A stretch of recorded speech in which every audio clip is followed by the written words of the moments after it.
Hi and welcome. Glad you could join me. Today we're going to be looking at how to make your own fall wreath, whether for your door or maybe your fireplace or a little nook in your home. It's going to be in a budget, and we're going to be making our own burlap bow. So stay tuned. So you will need a 16-inch grapevine wreath, which you can purchase at a hobby store or your local supply center. They are very easy to use because you can stick the flowers, bows, or whatever you like right around it. Plus, you can reuse it from season to season.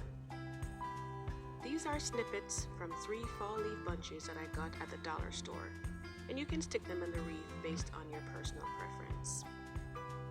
This is a little bunch that I bought. It has a pine cone and a pumpkin on there, just to add a little bit of variety to the leaves. We have the burlap ribbon. This little string came loose off of there, but that's okay because you can use it later to just wrap around the middle of the bow, so that's fine. And here we have the floral wire. And this is what the packet looks like. And we have a monogram letter. And that's a matter of personal preference. It can be painted to a different color if you like. It's entirely up to you. And this is our little shear. This also came from the dollar store, and you use that to cut the floral wire or to snip the little parts off. So now we're going to unravel the burlap bow. And then you hold it, leave a little part off at the end. If it needs to be trimmed, you can just trim it off with the scissors to make sure it's nice and neat. Then you're going to get a hold of it and make your first loop. And then you'll need to pinch it in the middle and hold that in place. That is very important. Then you go to the other side and you make a loop of a similar size, and you also pinch it there. And you'll just keep going with that. Here's another one. So now we have 2 on one side. We're going to get 2 on the other side.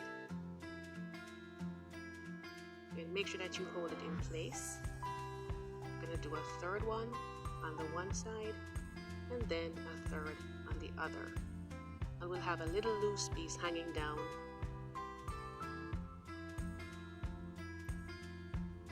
And then you'll just put it together, fold it the way you want. And then you have to get the floral wire, which you'll typically want to cut first. And then you wrap it around as tightly as you can, and you can knot it at the back or just twist it around a couple of times. It just depends on what works better for you.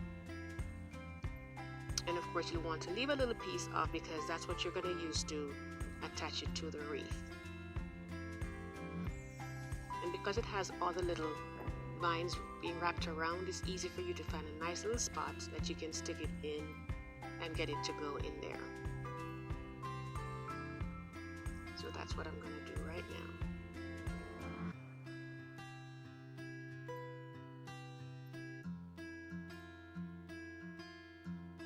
So we'll get that securely in place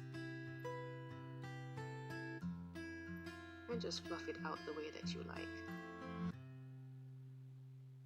And you can also curl the end, to suit your own preference. Some people may want it to just fall straight, and some people like to have a little curl on it, which I personally do.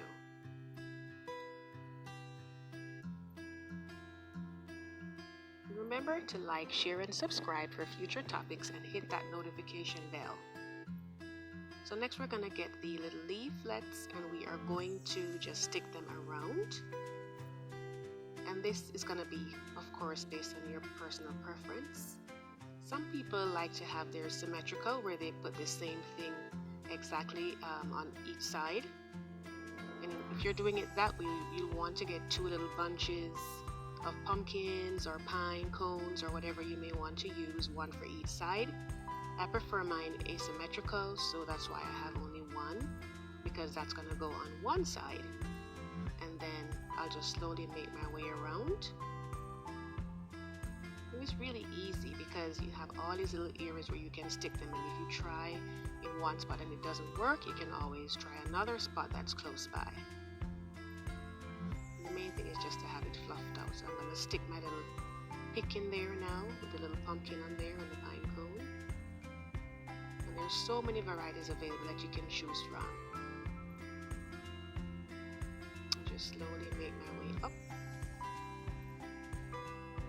So of course one side is going to be higher than the other because again I'm making mine symmetrical. And that again is just a matter of personal preference.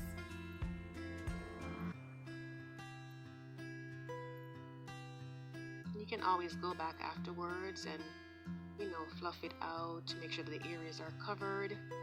Whatever you need to do to have it looking as professional as possible.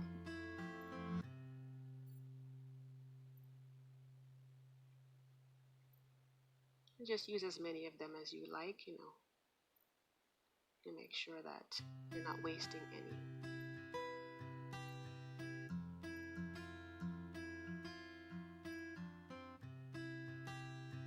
A lot of colors going there, and then here's our monogram. You can do it with or without.